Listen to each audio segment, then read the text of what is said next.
Hello, and welcome back to my brand new podcast, Let's Address It. And today, ladies and gentlemen, we are here with a very, very special guest.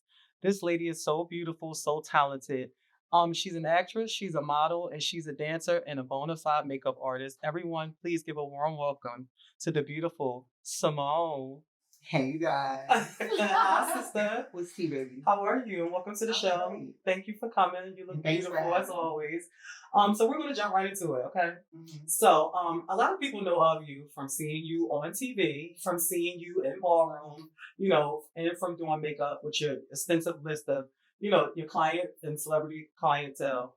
But I want to go deeper. I want to go talk about things that people don't know, like people don't know the real Simone. So, how was your upbringing? Like, can you start from the beginning to look at the camera and tell the peoples about baby Simone before you blossomed into this beautiful young lady? Look at the camera, it's crazy. So I come from a place called Omaha, Nebraska. It's a very small town, but I come from there. My upbringing it was a little hectic. Like I was in foster care in and out. I have a great family system. However, certain things can lead you to certain places. Let's talk about it. Let's address it. About my foster care. Yeah, like how did this start? How did you get into the foster care from the beginning? So when I was 3 years old, I got into foster care by my feet getting burned. Okay. And it was an accident. Really? And that's how you learn the system. Like my mother. Wait, what happened? Tell me what happened. Was your kid playing around? Or... So my feet, let me get there, girl. Okay. My feet got burned in hot water. Like my mother was just getting ready to take us to daycare. And I remember her rushing, like, to get everyone dressed because I have it's 5 of us all together. It's 5 of my siblings or whatever. So I was like still a baby. I was 3 years old. So I peed on myself right before it was time to go out the door. So, a single mother trying to get to work and she rushing. She kind of like panicked and hurried up and went to the bathroom and she was mad. So she was like, get your ass in that shower, blah, blah, blah, or get your ass in the tub or whatever. And she turned the water room, but she ran back out to answer the phone. Oh, so she didn't check the temperature. Yes. And she went out to answer the phone. And it's weird because I remember it vividly, even though it was when I was No, yeah, that's true. Yeah. And the pain, you don't forget pain. So so you got it on your own? Or she just like, she told me to get it. So I got it on my own because, to be honest, I used to be afraid of my mom when I was little because we did get our ass whooped. And a lot of times we deserved it. You know what I mean? So when she said it, I was like, let me get in here because it's better for me to be in the shower or in the tub or shower, whatever you want to call it. And I get it out the way, so she ain't waiting for me. So when I stepped in the water, apparently the water heater was up like way past the sheets. And I just remember I did like a little 2-step. I was like, oh. And then I was like crying instantly because like the water burned my feet instantly. Like, oh my God. So I stepped out of the water. And I was actually even scared to step out the water because I thought I was going to get my ass whooped. Because when she left out, I thought she was going to, like, think your mom going to get a belt. Mm-hmm. And I'm only a kid, so I didn't know. So I stepped out the water and then, like, instantly, bacon. Bitch, you look like bacon. Oh, my God. Like, you scared of something. Bacon. Oh, okay. I'm sorry that happened to you, beautiful. So that took me to foster care. That was, like, the thing. And they like she was wasn't watching. No, they blamed my mother. I remember her taking me to the hospital. They instantly put me into surgery. So they performed this procedure called a skin graft. Mm-hmm. That's where they take skin from a certain area on your body and move it to another area. Mm-hmm. I chose my leg, thank God, and not my ass, because you didn't know that would be valuable later in the day. So they took the skin from my feet, well, my leg and put it on my feet. And I remember my mom coming to try to see me, and they took her to jail right in front of me. Really? Yeah. Oh, wow. So I knew that was traumatizing, because especially since she didn't mean it. She had no clue. It was not out of her control, but she had no clue. So yeah, yeah, it was devastating. Okay, so how was your time in foster care? Was it? So I just go into the next part of the story because it actually ties into the story. I remember them putting me in this room, and it was like a whole bunch of like kids who kind of, like had got surgery, or some of them had like deficiencies. Hope I said that right, but some of them had like certain things that led them to have to stay in the hospital, and I woke up in there. Because, the surgery, I don't know what they put in. I remember vivid things. Like, I remember them cutting the skin off with the scissors or whatever. But once I woke up, they took my mother to jail. I remember her, like, yelling and crying. So the foster mother that I had first, she was an older lady, and she was obsessed with dolls. Mm-hmm. Like Barbie dolls? Oh, like dolls, period. Yeah, she had dolls all over room that I stayed in. And like, she dressed me up just like the dolls. Like, she took me out. As a young boy, she dressed you up like dresses and stuff? A 3-year-old bush queen. She dressed me. You want a bush queen this? I was. I was the first bush queen. You was the first. No shame. Okay, so how did that make you feel at the time? Did you be like, what is this lady doing? Like, but you know. What's crazy is I didn't know that it wasn't like the right thing to do, because in some type of way, it was what I liked. Okay. I was always into the girl stuff. Like, I was a mama's baby. I have 3 other sisters, and like, I have an older brother, but I was into the girl stuff. And for her to just give it to me, it was like, wow, in heaven. Even though I was 3. But I remember it vividly. And being in her foster home, like, I had to wear these casts like for a year to relearn how to walk, because my feet were like, surgerized, and the cast kind of looked like heels. So the foster mother took me out of the cast when she wasn't supposed to, and put me in heels. The real heels? The Annabelle. Oh, the Annabelle. You know what she was getting you know the Annabelle? Yeah. Very Annabelle with the white sock and the buckle. Yeah. So. The Mary Jane, they're like Mary Jane. Yeah. Okay. She put me in those, and I thank her for that, because, you know, now I walk in heels better than I do regular. That's really great. I'm so glad that you're talking about this, because a lot of people don't know, like, when y'all talk to guests, a lot of people don't know their backstory, their upbringing and stuff. Okay, so my next question is, when did you come out to the world, and did your family, your mother, or your siblings, did they treat you different? Did they disown you, or didn't want you around? Me coming out to the world, my family, it depends on what part of the family. So I would say my grandmother always knew. You know, your grandma always knows. Like, but she's more so of a consoling and letting me grow, because, you know, that's the thing a lot of people don't realize. As kids, you go through phases, and these are some of these phases you go through you don't talk about. Yeah. And for me, I lived in a family where genuinely it was not allowed. Like, my mother, if I did this, put your hand down. Like, she was very, like, she didn't play that. Like, my brother, he was the total opposite for me. So it was like, you know, like, you got a brother and you the little gay one. That's kind of how it was. And I remember. He used to rough you up? Yeah, a lot of the time. So that's when I learned, you know, how to protect myself. My brother wasn't going to let me, you know, punk. Not a punk. Okay. Oh, we all know. So when I was younger, yeah, my brother was very tough with me, rough with me, or whatever. And I remember kind of like being in that position. I was just like, I always knew. I was young, and it was like coming from foster care to that age. It was like I knew what I was. And my mother. Was you dressing like a girl yet? No, I was wearing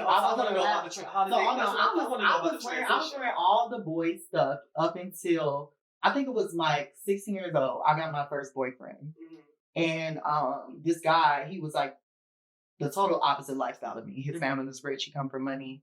I lived in the projects. Like, I had the hood life. You know, once I came from foster care, I went back home at 10 years old. So at 16, I was a rebel. I was like, I'm doing what I want to do. Nobody can tell me. And that was the point in life when I realized, like, you have to do what's good for you.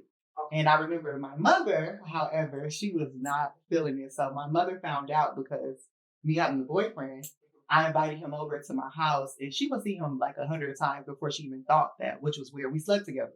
So it's like one day she just happened to be in the room. And y'all was doing a funky Tuesday. No. I was very sensual. I didn't have sex at that time. So I was cuddled up with him, but we were butt naked. You know, like, yeah. I still see butt naked to this day. Me too. We were butt naked, and we were cuddled up, and she walked in the room and like peeked, and then went downstairs. So you can imagine the project, you hear everything from my room. You hear everything in the front door, or outside the front door. You hear stuff downstairs, and you hear stuff on the back. Just because I don't know how to explain it. Like, I heard everything.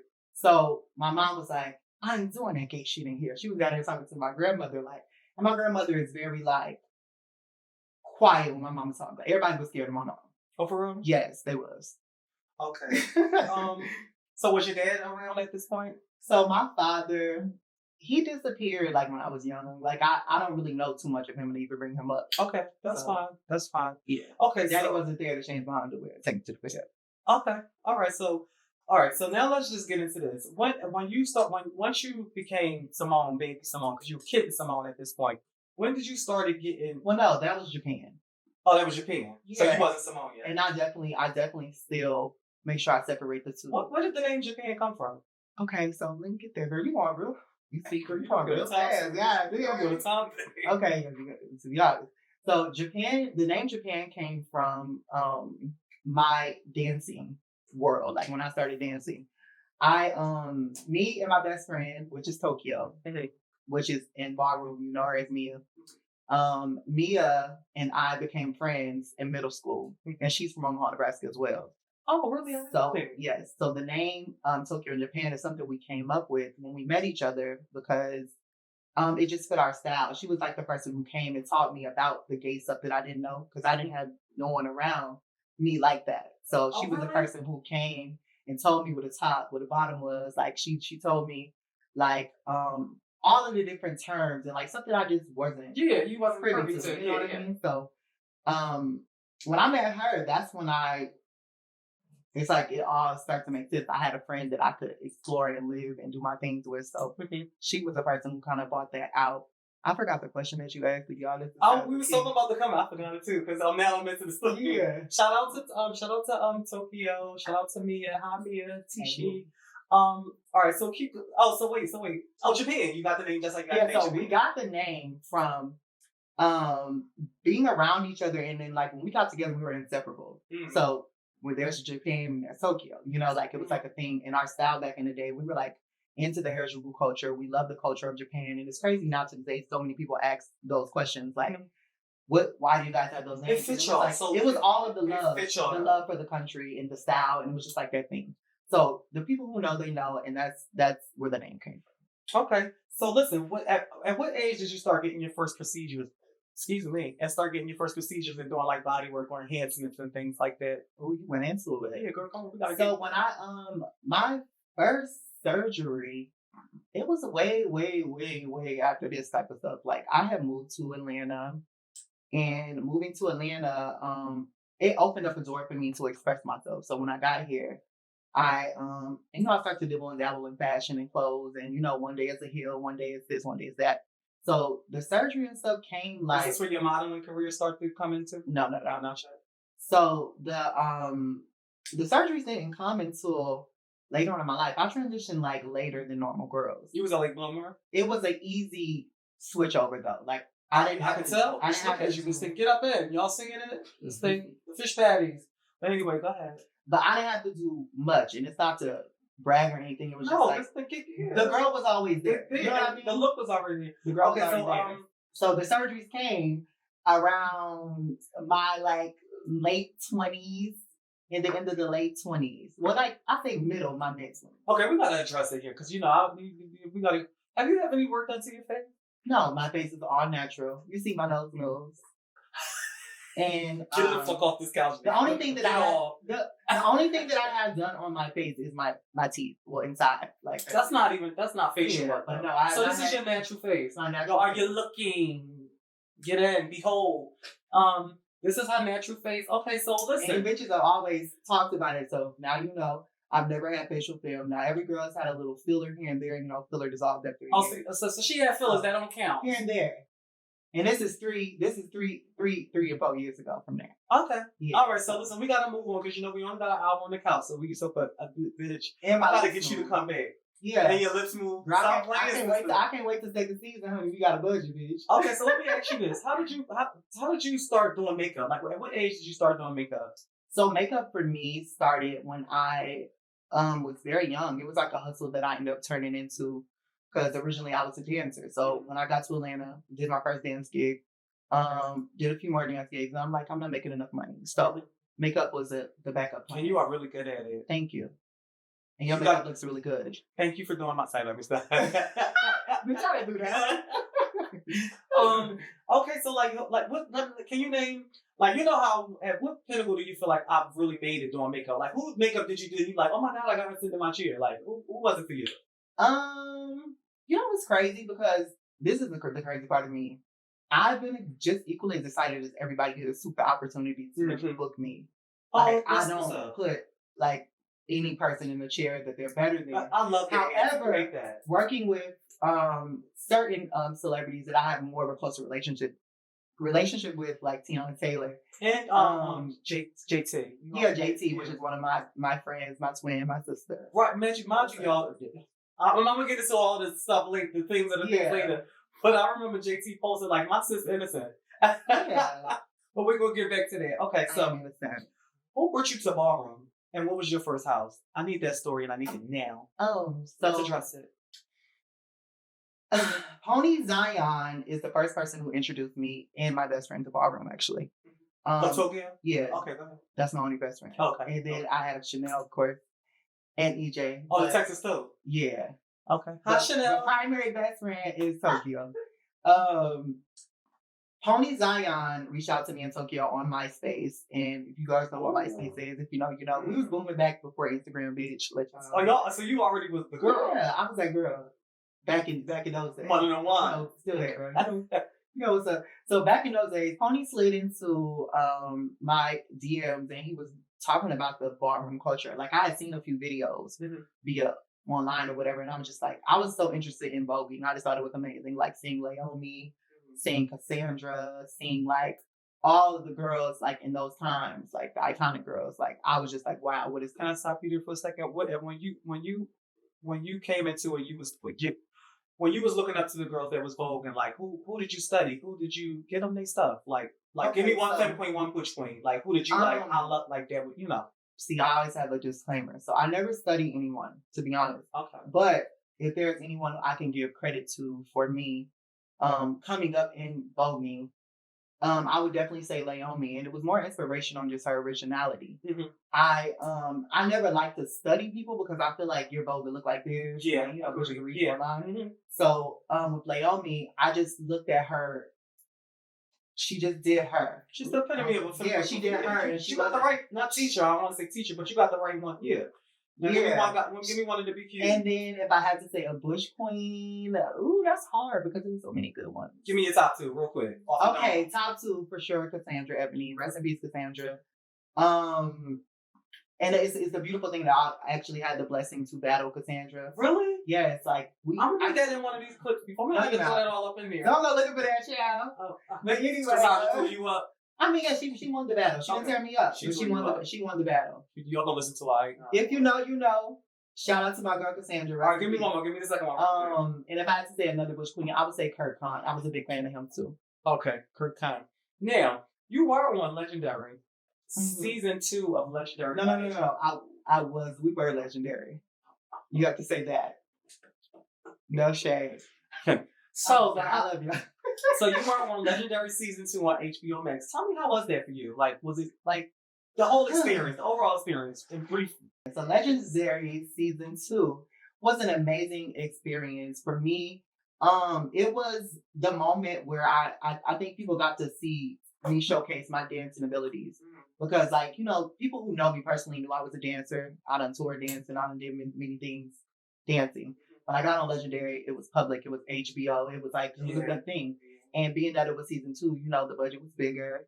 It was way more bigger things going on. The experience was amazing because I got to learn, you know, how to move and shake in a show like that that's moving very fast paced. And you know the ending, everyone knows. Let's not be biased. No, I was about to get into it, but I ain't going to come in like... No, it's okay. So lots of people going to address it. So, but I think that's when the world first knew how feisty you really were. Feisty. I believe that's when the world became to know how feisty of a set you really could be, because you and Law Roach.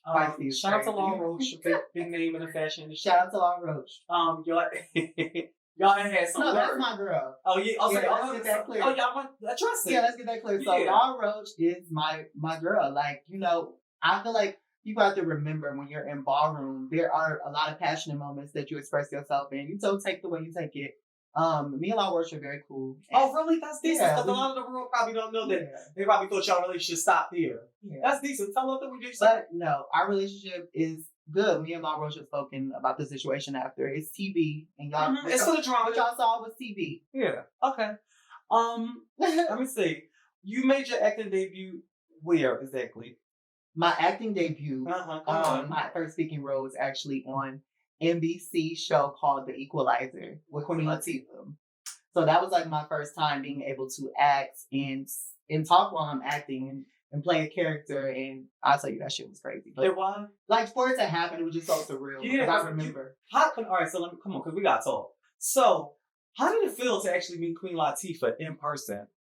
I mean, it was a beautiful thing. She was really, really sweet and really, really helpful on set. Like, I feel like when you meet artists, a lot of professional actors, a lot of times you probably think they're one way or they'll be too busy to speak to you. She was very hands-on and very nice. Being that she was in my scene, like I thought that was crazy.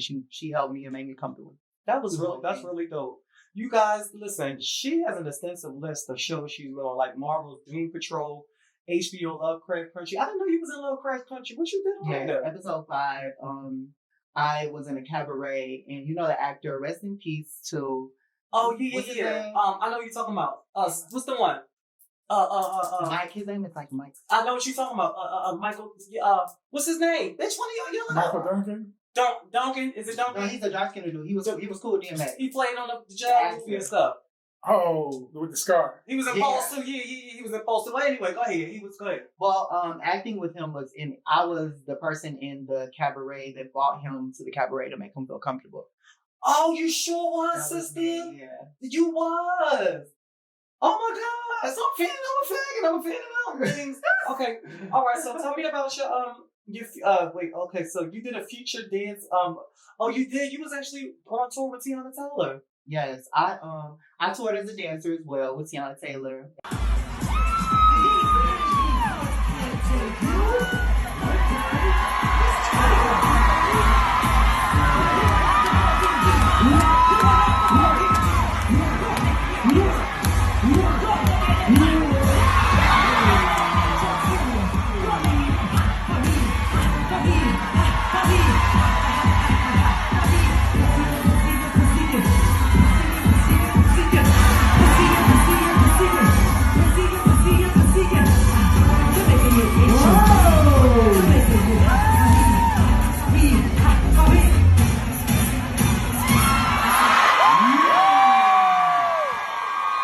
As well as doing her makeup. That was like my second tour, like a big tour going all around the world and dancing each night. Mm-hmm. Beautiful.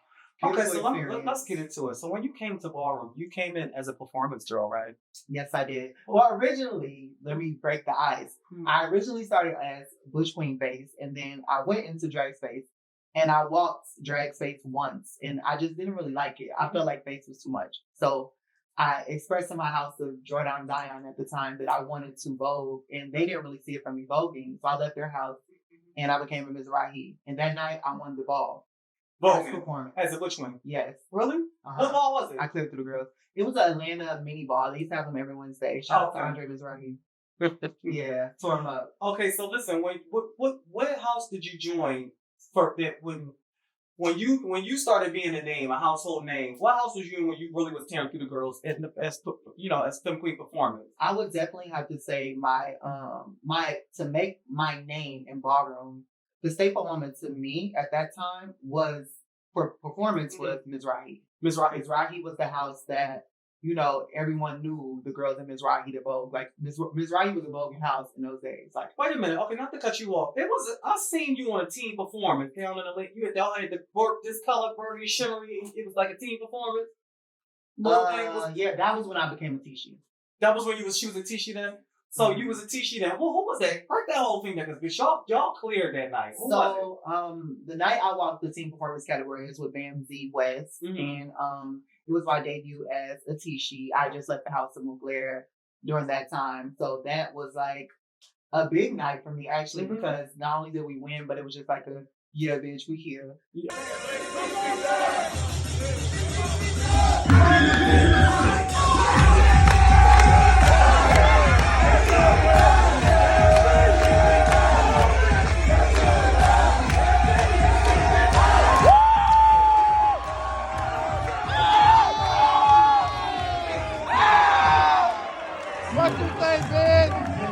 And we had a good time, you know what I'm saying? So, well, shout out to BMZ. We really, really put a lot into that, and it's good to see that we made that moment. Yeah, it should show. Y'all really did make that moment. I remember who else was y'all. Then James and somebody was in the team that night? Nobody else mattered that night. Oh. But it was a lot of people. It was a lot of people in. It was a lot of people. It was a lot of people in it that night, and shout out to the girls who wasn't there, but it's not about them. It's about me. Oh, okay. And my partner Ramsey, we cleared. The girls. Okay, so I know you got a really big online presence. I will say that, and I know a lot of people from you posting like your pictures and doing makeup, and you are really a beautiful girl. Like look at her, like just naturally beauty. Thank you. You remind me of a mixture between Ahmed and I'm a model. Thank you, see about this thing about me. This is your show. But girl, I have to give you your beauty secret. My thing, my roses. Give me my thing. I want to say I'm proud of you. You're beautiful. Thank you. So you are a really pretty girl. Like so, your online presence has already been there. And I know a lot of people in certain comments when you were Vogue and when you be performing, they be like, "Why is she not walking face?" All like for years they were saying, "Why is she not walking face?" It was even me. I was saying, "She don't walk face." Like when I first met you, I was like, "She's not a face girl." What made you? I know your debut night, and I was there because I was on the panel. It was at the Prodigy Ball, and you came through with purple, and you had this high bun. And I don't want to dumb down any other ladies that walked before her that night, but you the one that woke it the fuck up. Like, you the one that got the people on their feet. Like, you set the tone that night. No shade to all the girls that walked before her. Like, it was a bit, you know how Film Queen faces. If one girl come out, it's like, it'd be a momentum build up. I think yours was the highest build up. Yours was the highest build up. Tell me what that experience was like. Was you nervous for your first time walking phase? With your preparation? Give it to the people. So that night, the was it 12K in Miami? That was my first time walking face, so I was terrified. Baby, when I tell you, Giselle, shout out to my overall mother, Giselle. Giselle gave me my pep talk, and she was like, "Take you a shot," because I had bad anxiety. For people who don't know, I was in a corner the whole night, like just frozen, because I'm just like, "Oh my God, when is it gonna happen?" It seemed like it was taking so long for the category to start. So I was very, very nervous. And when it actually happened, it seemed like I came into character. So right when I touched the stage, it was like, bitch, I'm here. And I had a good time. Like, I learned so much from that night. Like, I feel like that night, I learned that, like, there's not a moment where you shouldn't be in your category when you're up on the stage. Like, you can't take a break at all. So, like, that was the night that I learned that. And it was my first night, so I wouldn't change it for the world. And shout out to my grandmother for shout out to Giselle taking that money. Like, you still went home happy. Giselle, you did wrong for not giving her a cut of that. But who said that? Oh, she gave you up. We don't discuss money, but we handled it as a house. And we did. No, you don't want to, because Giselle, that's my bitch. But listen, you guys, this is a prime example. Like, when people don't really know, I be like, even me, myself, before I'm about to perform, only when I'm about to do a performance and shit like that, I get butterflies and my feet feel like putty. But it's like, once you actually hit the stage, you get in your element. So, and to the outside looking in, if nobody didn't know that was your first time walking face, they would have never knew that was your first time walking face. So shout out to that. Then, my girl, I want to just give you a huge shout out because you are the highest paid on a single night Femme Queen phase. How does that feel? How you do? See how God can change. How God can change things around. How God can change things around. Like, that's why I say, it ain't gonna always be a night. And that night I learned, I learned so much. I didn't go in expecting to win. I went in expecting to make a moment. And from hearing from you, I feel like I did that. So that night, when I won the 20K, it was even more at stake for me because I just was like, out of all these beautiful women, how would it be me? You know what I mean? Also, I like to add, you guys, y'all probably don't know this, but she did this in less than 24 hours. Tell the people. Okay, so the night of the 20K was crazy because, like, my dress situation, it went crazy, like, to the point to where, like, I didn't even know if I was going to walk. Anybody in the house will tell you, like, I wasn't planning on walking. We were planning for Giselle. And I remember the dude that finally got to Atlanta, and I had to kidnap him. So I kidnapped the designer. Dead ass. I kidnapped the designer and brought him to my house. I'm like, you cannot leave without making my dress. Like, there's no way. You gotta be that way sometimes. You have to make my dress tonight. He was like, I have to shower. You can shower here. Like, it was very, like, it get like that. It get in the feel like that. And fast forward to the story. Like, he was putting the last stone on the dress that day at 9:30. The category was called at 10 o'clock. So I got dressed in the dress outside of the ball because I couldn't sit down. Mm-hmm. So it was like high anxiety times 10. So when I got to the ball, it was just like, oh my God, like we're here. You know what I mean? And it seemed like it just went so fast. Like right when I walked in, I had a few seconds to look at Giselle. Really? You didn't have time to like, down the thing. Yeah, like Really? that's kind of how it went. That seems scary. But you know what? Let me ask you this because when I'm about to walk Perfect 10s and sex siren, I think the longer I'm able to have that downtime looking in the mirror, I start critiquing myself. So maybe that probably was a good thing. Like, how does that work for you? Like, if you got too much time to look, then you start tugging and pulling and doing, So for me, I feel like once I step out my house, it's on. Like, it's nothing I can do. I can't change it. So I wasn't having anxiety for that. I had anxiety more so off of like the night. I was just like, this is, when you're going into balls, you think about the people's ball days. You thinking about the other girls who's coming. You thinking about the girls who might try you on the field because you never know what's going on with that.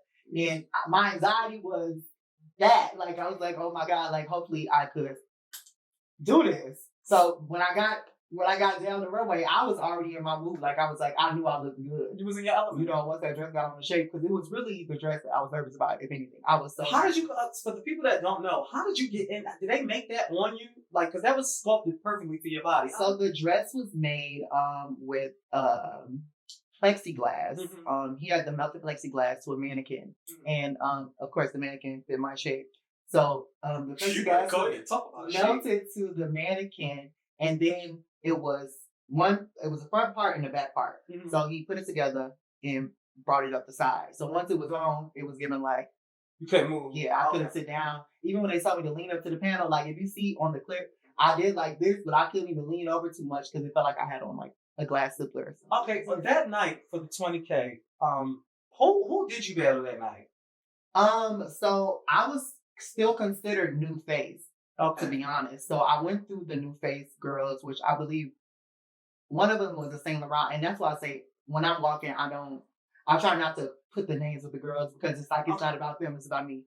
Even if I lose, I don't it was a Saint Laurent girl that was beautiful. And then after the Saint Laurent girl, the next battle was Chanel, my sister. Okay, and then it was. Who was your final battle? Final battle was me and the Balenciaga. Blake, who was also beautiful. Yeah. Shout out to Blake Balenciaga. Shout out to Chanel Ross, the Texas Toast. How did that feel when they crowned you the queen? Like, how did that feel in that moment? Because I seen that you cried a little bit. Girl, first of all, like I said, I just did not think it would have been me. And I'm not saying all because how I look. I just know ballroom comes with politics. Ballroom comes with who's this and who's that. So it was like, in my mind, I'm just like, tonight's just another moment. And yes, I'm coming for the coin because, bitch, I need a coin just like anybody else.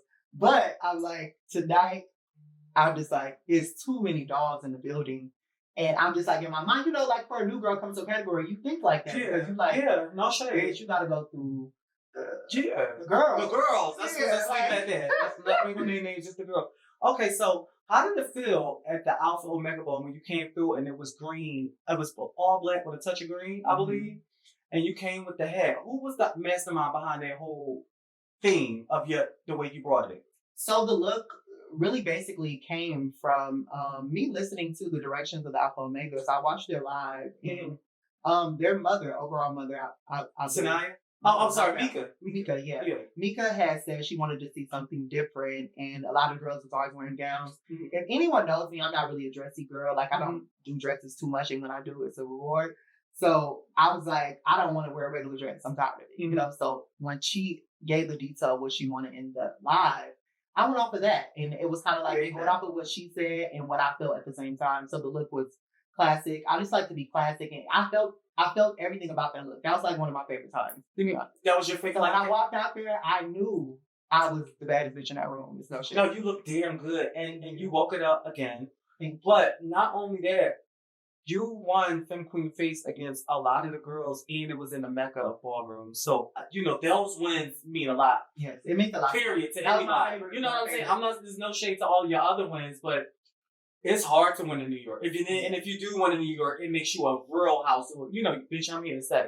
With that being said, we have to talk about this because this is another big moment in your ballroom career. It was a ball that you for Team Face, and the competition was heavy, and you came. It's always heavy. It is always heavy. No, but bitch, that's a good thing. But you came and you could stand up amongst the girls, the Lolas, the Sades, the Giselles, let me think. I don't want to leave nobody out. The girls. Yeah, just the girls, like, there's a lot of the girls, like, you are able to be up there on that stage with them. So that's a good thing. So this was for Team Face. And I really want to talk about this because a lot of people know your rage in that moment, but they don't know your feelings in that moment. Mm-hmm. So I want to talk about that because you are human too, even though your actions, So when you got chopped, matter of fact, I'll let you explain it. When I got chopped. Give me the whole, once you from moving, the time you hit the runway, tell me what you experienced that day. So that day, coming into that ball, it was, as any ball you go into, when you walk in face, every girl knows, like, everything is, like, speeding so fast. So I was thinking, like, my outfit didn't get to New York in time. I had to switch outfits last minute. I didn't really like my hair that night. I hated my hair. Like, shit happened. Mm-hmm. So by the time I got to the back door, like, we almost missed the category. Like, right when we came out to walk down the runway, we had just gotten the thing. Mm-hmm. I didn't have time to put on my stockings. So if you see I didn't have no stockings on, it was giving slavery at but it was just a lot going on. So can I don't want to cut you off, but I want to ask you this. It was a lot of imperfections in your look that night. Me asking you, that's a sister. Because I know what you're trying to issue. No. It was a lot of imperfections to me personally. However, that's what I'm asking you, sister. Don't be defensive. No. I'm not being defensive. I'm just trying to make sure you get the right answer from me. There was a lot of imperfection to me personally, but when I overlooked the ball, like when I looked at the ball on TV and I saw the clip, I looked at other girls and I looked at me, and I feel like I looked just as good as some of the other girls who got through. You know what I mean? Mm-hmm. So my personal imperfection, that was my own personal thing. Yeah. I don't want to get into that because I'm going to be vulnerable with you and let you know what actually happened. But for me, I feel like I looked good.